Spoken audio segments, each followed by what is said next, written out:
So, yes sir, at ayan, tuwan-tuwa sila, napasayaw nila ako. So yes, that's me and my best friend at may lakad kami ngayon.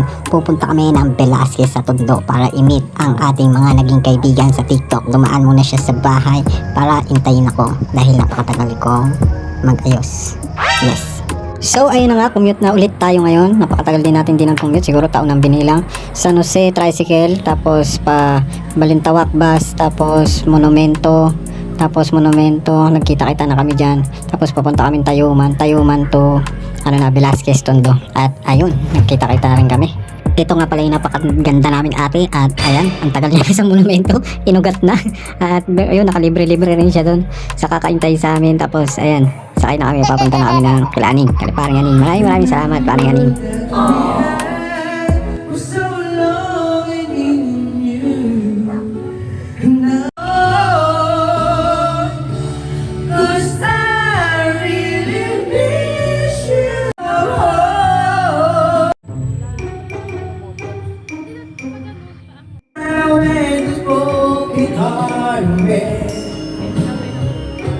I know it's gonna be with you. Siya pala yung kumakanta.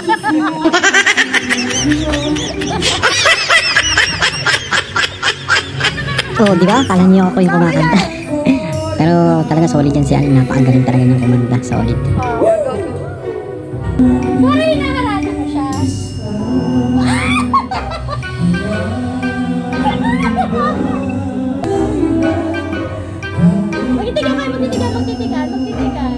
Magtitigan. Ano ba yan? Nakakahiyaan.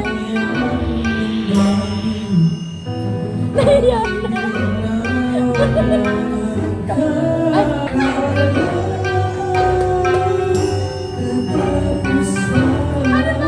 Naliligaw na.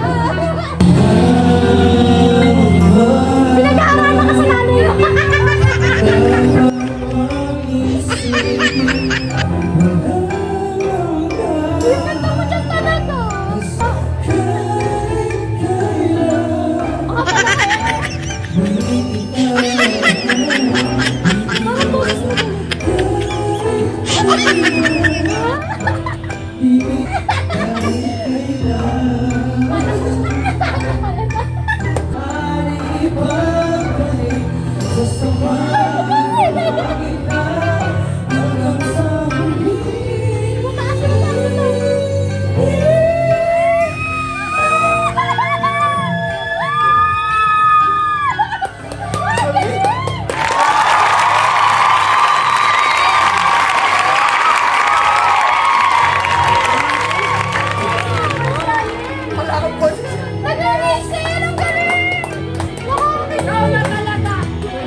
Gusto ma-repeat yun!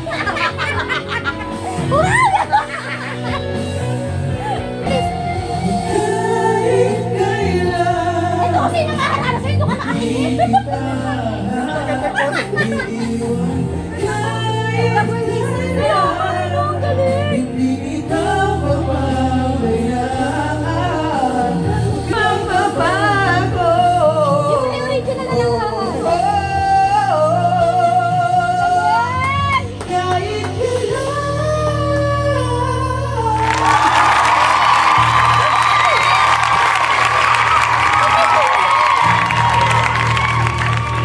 Whistle ka. Ano kasi whistle? Visit na whistle yan. Hindi whistle yun. Whistle.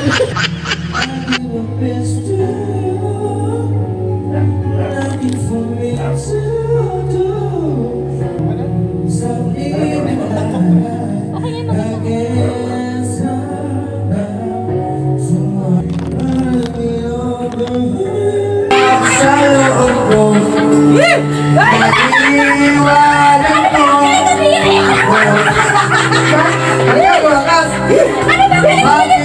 lamang pala naniwala ng anak ko. Liligaya ka sa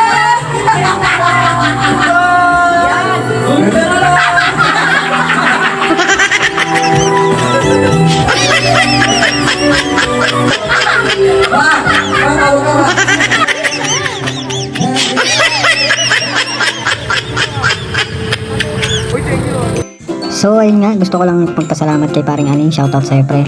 Pinagluto mo pa kami, napuyat ka. Tapos yung mga pamilya mo, welcome kami dyan sa bahay nyo. At ayan, maraming salamat sa inyo. Kaso lang, sobrang tapos tayo sa oras, kaya medyo bitin. Kaya ayan, pauwi na tayo. Salamat. So ayun na nga, back to Tayuman tayo para sumakay ng LRT pabalik ng Monumento. Si Ate Regina pwede na rin dito sumakay, pa Cavite siya. Pero sasamahan muna niya kami para bumili dun sa SM Grand Central. At ayan. Si Bes nga pala is bihira niya maranasan yung mga gantong bagay kasi bihira lang din siya makagala. At ayan, punta kami ng Grand Central para may bilhin siya kasi may bibilin daw siya na pinapabili ng ate niya. At meron din tayong pake dito, ang Jomerbox. Ay di pa nga pala tayo dito naka-Jerbox. Doon tayo sa Victory Mall Jomerbox. Ayan, kumain muna tayo sa Jollibee. Kukwento ko sana sa kanila yung masasayan sandali ko sa CR ng Victory Mall, kaso ayaw nila.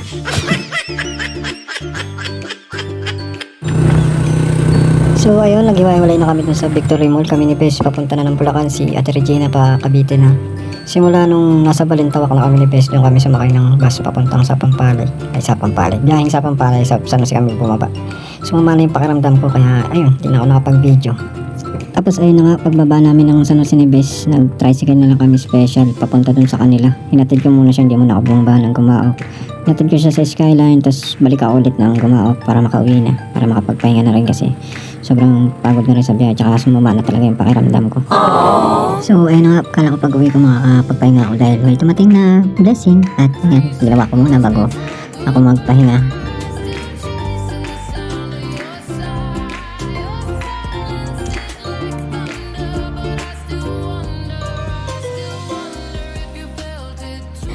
So ayun, nagpalit muna tayo ng TV dahil yung TV natin na dati hindi naman siya sira lang yung speaker niya, kaya hindi masyado nagagamit yung TV na yun. Kaya pumili yung utol ko ng bagong TV na medyo mas malaki doon sa dati.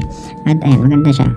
Tinesting na agad natin sa worship songs, sa mga gospel, mga ano. Tapos pinanood ko siyempre idol ko, si Kong. So ayun na nga, what's up sa'yo mga paa? Jasmine, ano na? Mimiss ko na yung mga ganun ni Kong eh. Kaso, bihira na siya mag-upload ngayon. At ayan, pag boring, talagang walang magawa, bumabalik ako dun sa mga dating videos ni Kong para makapulot.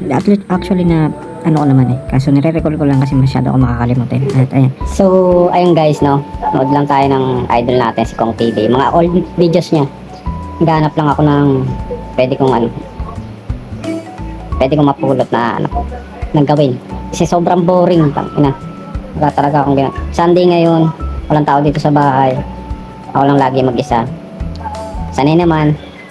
At ayun, nagbibideo ako dito, nagbibideo ako dyan. Tapos nanonood ako ng video ni Kong. Hindi ko alam kung anong gagawin ko. Medyo hindi umaayon sa atin yung tadhana. Ganun talaga. Wake up and smell the coffee. Ika nga nila. Face the reality. Hindi lahat ng hiniling natin matutupad. Hindi lahat ng gusto natin masusunod. Yung mga bagay na kailangan natin tanggapin at pasalamatan na lang. Siguro may dahilan, may purpose yung kung ba't nangyayari yan. Ito, nangyayari sa akin ngayon. Marami ng bagay na hindi umaayon sa gusto ko Hindi naman sa gusto ko, yung para sa akin, diba? Tulad na lang ng pag-alis ko, papunta ng ibang bansa, hindi natuloy. Yung mga bagay na hindi nangyayari. Pero ganun talaga. Siguro may purpose, may dahilan kung ba't nandito pa rin ako.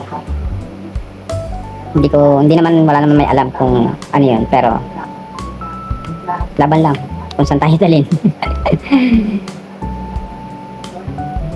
So ayun po kahit ilang taon na naniniwala pa rin ako sa manifestation, sa law of attraction. Sinasabi niya itong idol ko.